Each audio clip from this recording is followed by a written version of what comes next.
วัสดีครับวันนี้เราก็จะมาเที่ยวสวนสัตว์วินิโต้นะซึ่ง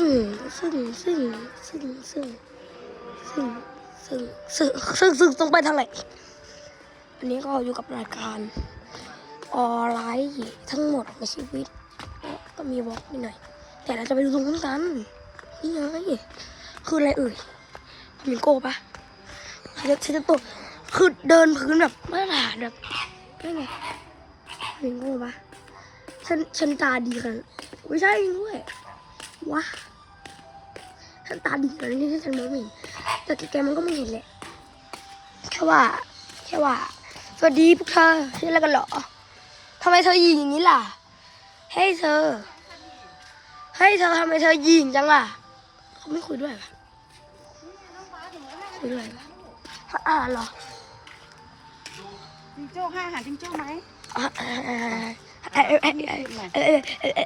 เป็นหนึ่งค่ะนี่มาตรงนี้เลยนี่น้องจิงโจ้เอามาแล้วโดสนุกเลยน้องเป็นน้องเฟรนลี่มากเดินออกมารับเลยมีคนยังมาไม่ถึงเลย เฮ้ อันนี้เรา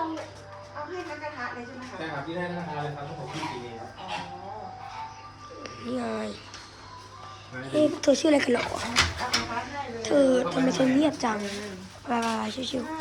ๆจริงให้ฟิลนี่คุณ เฮ้ย ยังไม่มาอีกเหรอ แล้วมานี่มา อุ้ยสวัสดีค่ะชื่ออะไรกันเหรอสวัสดีค่ะเธอ แล้วก็ให้น้องดิ ชื่ออะไรอ๋อให้อาหารสัตว์ค่ะ อาหารสัตว์ใครจะกินคะนี่ฉันจะกดถ่ายไม่ได้อะมันคือถือมือเดียวอยู่อะมันกดถ่ายไม่ได้กินเอากินเฮ้ยกดถ่ายไม่ได้ถือมือเดียวอยู่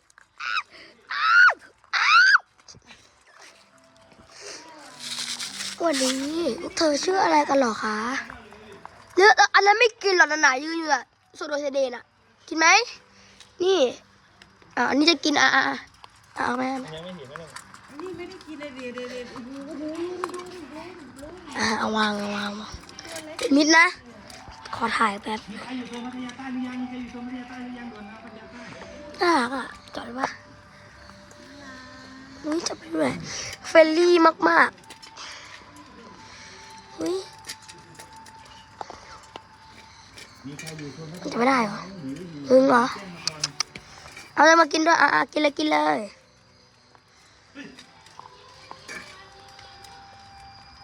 พี่ อร่อยเลยดิ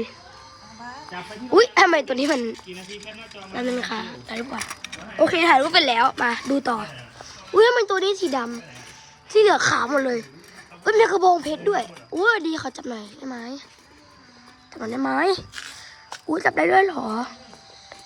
อุ้ยยังไงนี่อันนี้ตัวเล็กเหรอไปกินไหมกินกับเขาเนี่ยหมดแล้วเนี่ยไม่ดีกับเขาเลย แคปจีมายังโรงแรม แล้วก็ไม่กินเหรอน่าสงสารนกจังแบบเมกเฟนมากอุ้ยแล้วฉันถือใบมือเบี้ยวมือมันเบี้ยวเมื่อกี้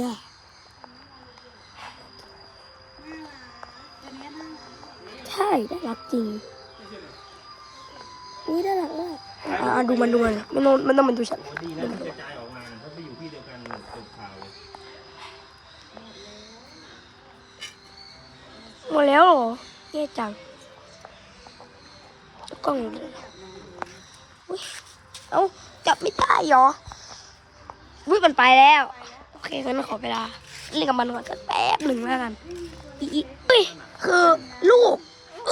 เสียง ลูกมันเห็นไหมลูกมันอุ้ยน่ารักเวอร์ไปซุน เมื่อกี้มันเข้ามานะเมื่อกี้เราไม่ได้มองใช่ไม่ได้มองเลยว่ามันมีลูกกระป๋องสวัสดีค่ะสวัสดีจ้า ตัวผู้มันจะเลี้ยงลูก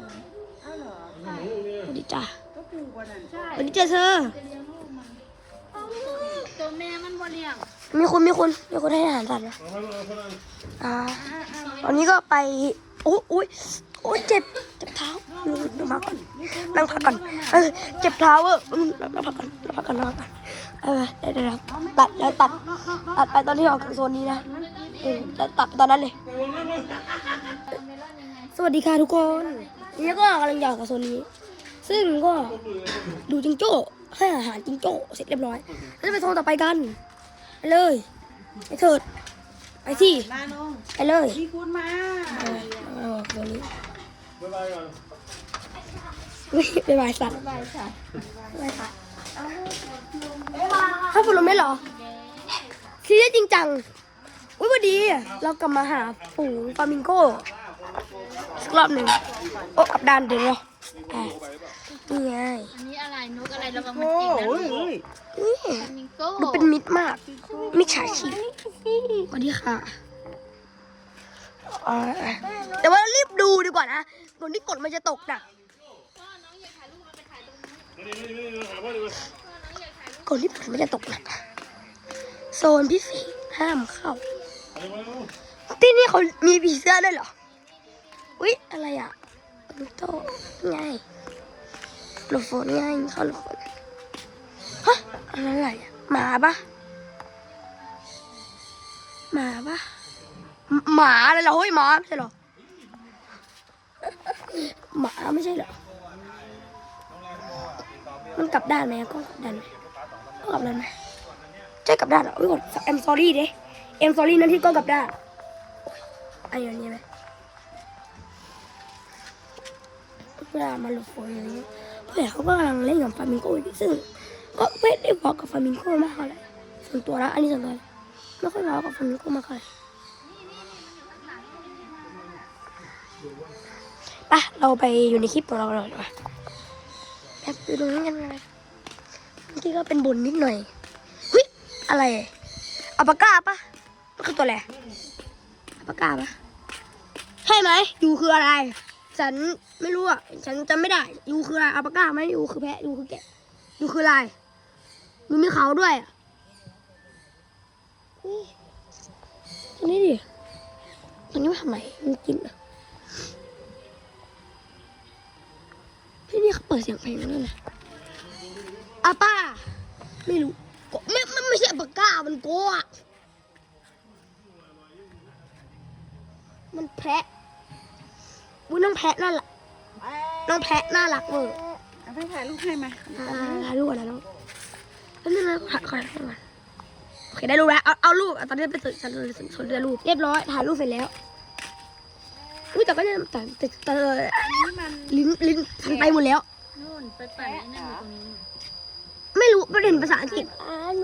ไม่แย่งไม่ ไม่พิมพ์ เดี๋ยวให้พ่อถ่ายให้ อุ้ยไปกันมาก่อน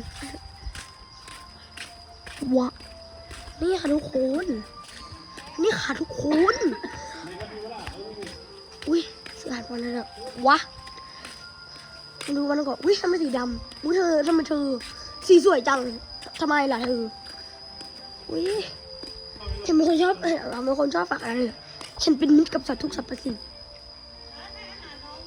ตัวอะไรอ่ะคาปิบาร่าปะอ๋อโอเคไปเราไปดูคาปิบาร่ากันทุกคน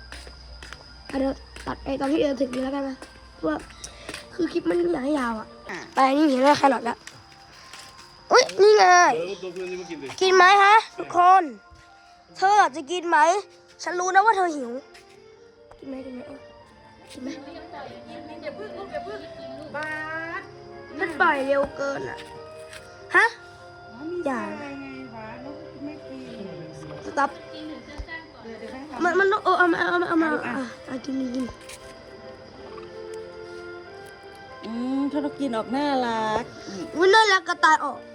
กระต่ายเลยอ่ะ พัดให้ไม่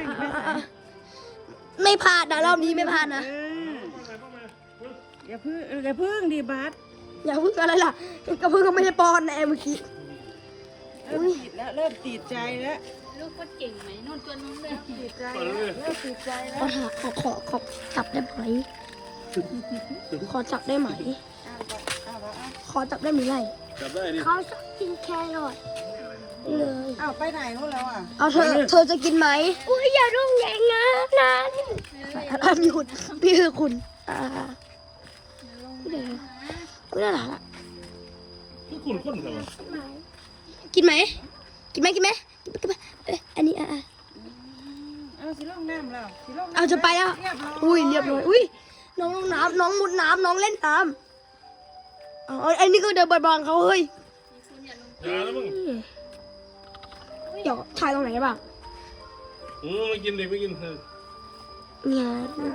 กินแครอท ไม่เคี้ยวกูอยู่ อย่าลงนะมันจะลงแล้ว แล้วเหรอ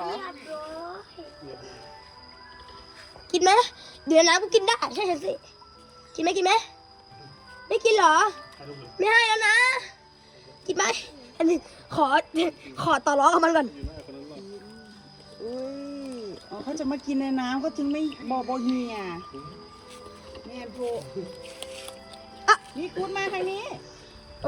งั้นเดี๋ยวให้อาหารมันเสร็จเดี๋ยวมาต่อถ้ามีช็อตไหน อ๋อเขาจะมากิน แล้วต่อ ในนี้ แล้วก็ต่ออีกโอเค